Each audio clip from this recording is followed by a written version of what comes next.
கடந்த காலம், நிகழ்காலம், எதிர்காலம். இந்த வெஸ்டர்ன் சிவிலைசேஷன் என்னென்னலாம் கற்றுக் கொடுத்தோ ஆற்றானாயும் அரைகுறையான மூடத்தனமான கருத்துக்கள் மட்டுமல்லாது அதை அடிப்படையா வச்சு நீங்க திங்க் பண்ணீங்கன்னா எக்காலத்தும் டிப்ரெஷன்லயும் லைஃப்லெஸ்ஸா இகம் நரகமாக வாழ்ந்து முடிவீர்கள். அதாவது அகம் சரியான தெளிவில்லாத மயக்கத்தில் வாழ்ந்தால் வாழ்க்கை நரகம். தெளிந்த புரிதலோடு ஞானத்தோடு அகம் இருக்குமானால் வாழ்க்கை சொர்க்கமாயிடும். ஒரு பக்கம் இந்த போலித்தனமான புரியாத்தனமான சனாதன இந்து சிவிலைசேஷனுக்கு செய்யப்பட்ட மூளைச்சலவை, நம்ம மக்களுக்கு செய்யப்பட்ட மூளைச்சலவை. இரண்டாவது, இந்த கன்சியூமரிஸ்டிக் சொசைட்டி மேல நம்ம மக்களுக்கே வந்த அளப்பரிய மோகம். இதனால நம்முடைய மிகப்பெரிய ஞானம் வாழ்க்கை முறையாக இல்லாமல் போனது. நல்லா புரிஞ்சுங்க. ஒரு 200 வருஷத்துக்கு முன்னாடிங்க வரைக்கும் உலகத்துல பெஸ்ட் விஷயங்கள் அத்தனை லிஸ்ட் எடுங்க. Best cloth, best jewellery, tallest building, largest poetry, largest quantity of இந்த ரேர் மினரல்ஸை எடுத்து ப்ராசஸ் பண்ணி எக்ஸ்போர்ட் பண்றது, largest and best pearls harvest பண்ணி எக்ஸ்போர்ட் பண்றது, கோல்டு, அத்துணையும் இந்த அத்தான லிஸ்டும் போடுங்க. மொத்த வேர்ல்டோட ஜிடிபியில 40% சனாதன இந்து தர்மத்தோட ஜிடிபி. சனாதன இந்து தர்மத்தை நேஷனல் ரிலீஜியனாக கொண்ட, அபிஷியல் ரிலீஜியனாக கொண்ட நாடுகளோட ஜிடிபி தான். நாடுகள் சொல்றது நாடுன்னு சொல்லலாம், ஏன்னா அது சிங்கிள் தேசமா தான் ஆக்சுவலா ஃபங்க்ஷன் ஆயிட்டு இருந்திருக்கு. வேற வேற ப்ராவின்ஸை வேற வேற கிங்ஸ் ரூல் பண்ணிட்டு இருந்தாங்க. Otherwise ultimately it's single province.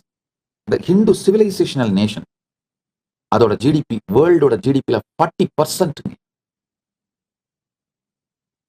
என்ன civilisation? World's tallest building Hindu civilisation தான் இருந்தது. World's best architecture Hindu civilisation தான் இருந்தது. லார்ஜஸ்ட் யூனிவர்சிட்டி இந்து சிவிலைசேஷன் தான் இருந்தது. ஆக்ஸ்போர்டும் இந்த யூனிவர்சிட்டிஸ்லாம், ஸ்டான்ஃபோர்ட், ஆக்ஸ்போர்ட், இந்த யூனிவர்சிட்டிஸ் திறக்கிறதுக்கு மச் பிஃபோருங்க. அதுக்கெல்லாம் ரொம்ப முன்னாடி பல ஆயிரக்கணக்கான ஸ்டூடெண்ட்ஸ் படிச்சுட்டு இருந்த மிகப்பெரிய யூனிவர்சிட்டிஸ் ஃபங்க்ஷன் ஆகிட்டு இருந்த நாடுங்க. என்ன, நம்ம ரொம்ப எலைட் சிவிலைசேஷனா போனதுனால நம்ம போர் மெத்தட்ல எல்லாம் கூட ரொம்ப ஒரு தார்மிக்கா நம்ம வாழ்ந்துட்டு இருந்தோம்.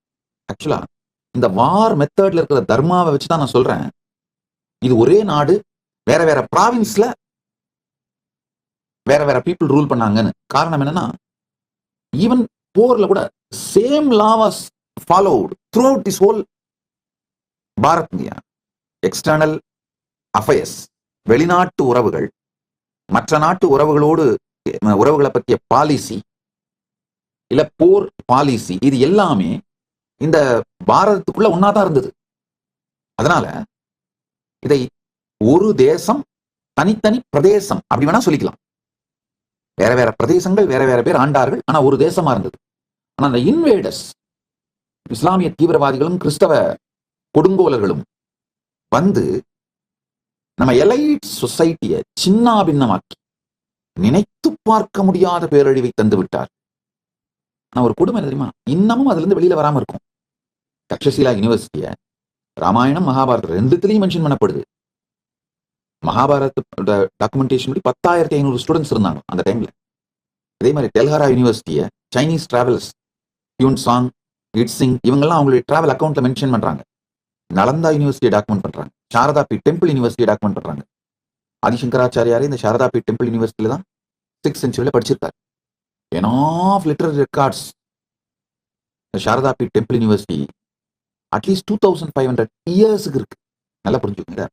சாரதா பீட் டெம்பிள் யூனிவர்சிட்டி காஷ்மீர், காஷி, காஞ்சி இந்த 3த்துலயே இருந்திருக்கு.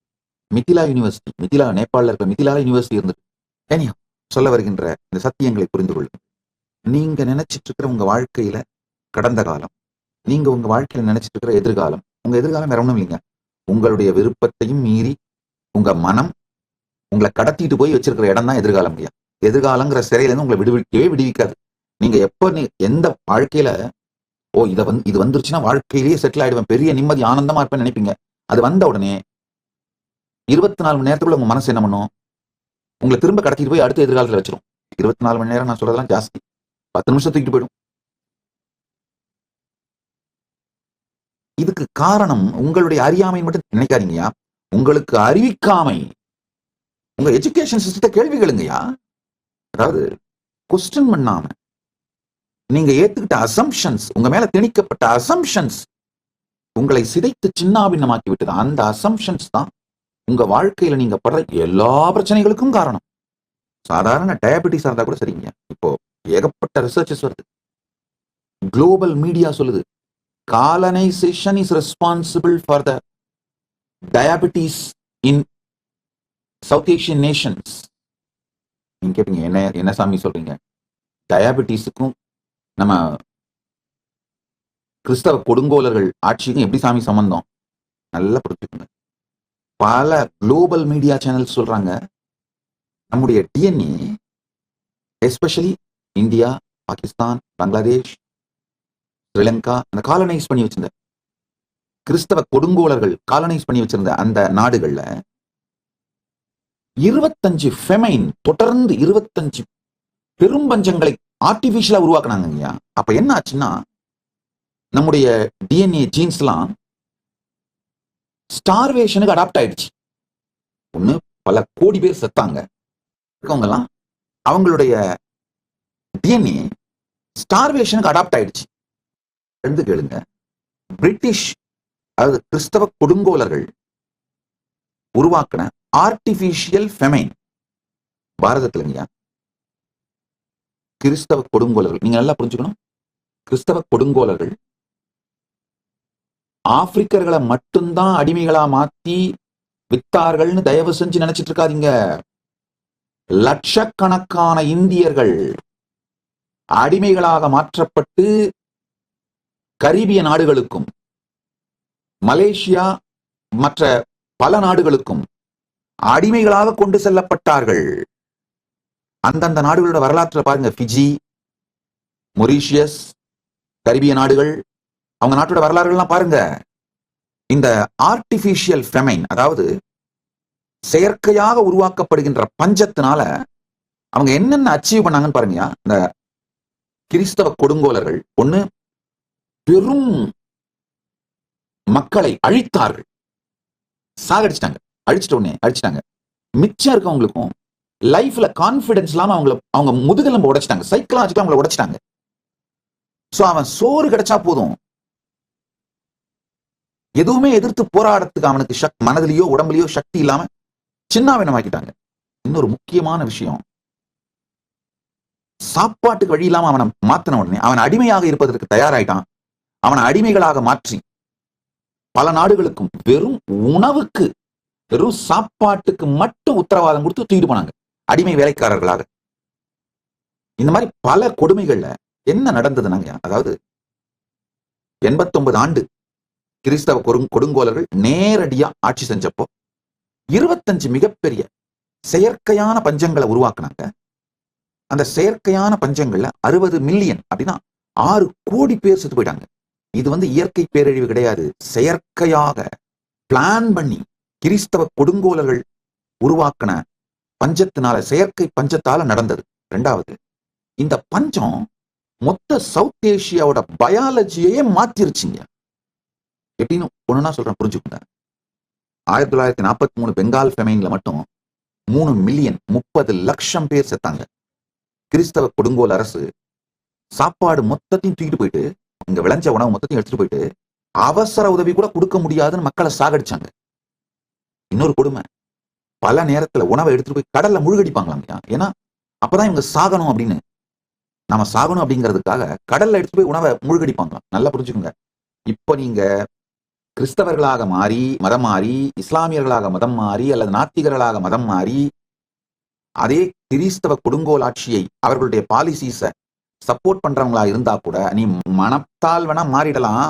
உன் டிஎன்ஏவும் ஜீன் இதே தான்ப்பா, உனக்கும் டயபெட்டிஸ் வந்தது காரணம் கிறிஸ்தவ கொடுங்கோலர்கள் உருவாக்கிய செயற்கை பஞ்சம்தான். உடல்கள் வந்து சர்வைவல் அடாப்டேஷன் நிரந்தரமா மாத்தி ஃபெமைன் ரெஸ்பான்ஸ் பேட்டனை பயாலாஜிக்கல் சிஸ்டம்ல பதிச்சுக்கிச்சிங்க. இந்த ஃபெமைன் சர்வைவல் ட்ரேட்ஸ் தான் நம்ம எபிஜெனட்டிக் இன்ஹெரிட்டன்ஸா இன்னைக்கு சவுத் ஏஷியன்ஸுக்கு இருக்கு. அதனாலதான் டயபெட்டிஸ் ரிஸ்க் ரொம்ப அதிகமா இருக்கு. திரும்ப திரும்ப திரும்ப ஸ்டார்வேஷனுக்கு உட்படுத்தப்பட்டதுனால உடல் எனர்ஜியை சேமிக்கிறதுக்காக பயாலஜிக்கலா அடாப்ட் ஆயிடுச்சு. அதனால இன்சுலின் ரெசிஸ்டன்ஸும் சுகர் ஃபேட் மெட்டபாலிசமும் மாற்றம் நடந்து அது பரம்பரையாக கடத்தப்பட்டது. ஆழ்ந்து பிடிச்சுங்க. ஒரு பஞ்சத்தை கூட கடந்து உயிர் வாழ்ந்தால் அடுத்த தலைமுறையில டயபெட்டிஸ் ரிஸ்க் வந்து 2 மடங்கு ஆயிடும். பேர குழந்தைங்கள ஹை பிளட் சுகர் ரிஸ்க் அதிகமாயிடும் அப்படின்னு பல ஆய்வுகள் சொல்லுது உலகம் முழுக்க. இப்ப நான் சொல்றது எல்லாமே தெள்ள தெளிவான ஆராய்ச்சிகளின் மூலம் நிரூபிக்கப்பட்ட புள்ளி விவரங்கள். கொஞ்சம் இன்டர்நெட்ல ரிசர்ச் பண்ணுங்க, ஏஐல ரிசர்ச் பண்ணுங்க. நான் சொன்னது ரிசர்ச் பண்ணி பார்த்தீங்கன்னா உங்களுக்கே புரியும். ப்ரிசைஸ் டீட்டெயிலோட இந்த இன்ஃபர்மேஷன்ஸ்லாம் அவைலபிளா இருக்கு. உங்கள் எல்லா பிரச்சனைகளுக்கும் தீர்வுகளை பெற பகவான் நித்யானந்தரை கேளுங்கள். Ask Nithyananda AI.